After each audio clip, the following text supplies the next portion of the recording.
Hali pendwa, karibu katika channel yetu ya iHeart Foundation. Kwa majina naitwa Ritiko Richard Ndagile, ni mwanzilishi wa iHeart. Kwa kirefu iHeart maana yake ni I have a dream, ambayo ni ndoto ambayo ipo ya kwa kuweza kuhamasisha watu, especially vijana na watoto, kuweza kuwa na mwamko wa usomaji wa vitabu. Kwa hiyo ni ndoto ambayo nimekuwa nayo tangia nyuma huko. Sasa hivi imefika wakati wa kuitekeleza.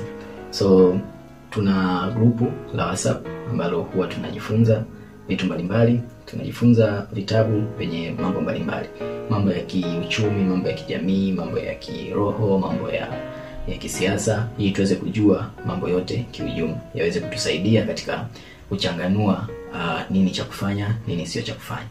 Lakini zaidi ya yote ni katika kujua, mtu aweze kujua dhumuni au kusudi la Mungu kumleta duniani. Kwa Kiingereza tunaita purpose, ambayo ukiweza kujua hiyo itakusaidia sana katika kuenenda katika maisha yako. Lakini ukishajua what next, namna ya kuweza kuishi katika hiyo purpose yako. Kwa hiyo ni mambo mengi na mafundisho mengi sana ambayo tunajifunza. So tutaanza kuposti na hizi review ambazo nitakuwa naelezea kiufupi au kwa uchache namna ambavyo kitabu tumeweza kukielewa.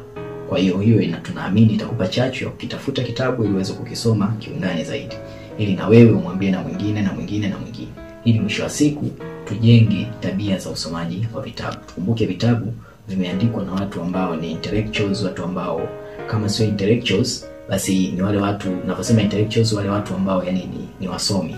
Kama sio wasomi basi ni mtu kaelezea scenario au situations mbalimbali ambazo zilimkuta na namna ambavyo aliweza kuzikabili. Kwa hiyo tunaamini kupitia kwenye vitabu kuna mafundisho mengi. Hata kwenye dini tuna vitabu. Kwa hiyo ili tuweze kuenenda vizuri, tuweze kujua nini inatupasa kufanya, ili kufanya mambo mengi kwa ufanisi, basi ni muhimu tukawa na utaratibu wa kusoma vitabu. Kwa kusema hayo, basi usiache kuendelea kutufuatilia katika channel zetu na page zetu, ikimaanisha kwa maana ya Facebook, TikTok, Twitter pamoja na Instagram, kokote tunapatikana. Lakini pia chochote utakachokiona unaweza ukashare na mwenzako, na mwingine atashare na mwingine na mwingine na mwingine, ili mwisho wa siku wote tuwe na community kubwa ya iHeart. Basi naamini kwamba unaweza kunielewa. Mungu akubariki na awalinde katika jina la Yesu Kristo. Amina.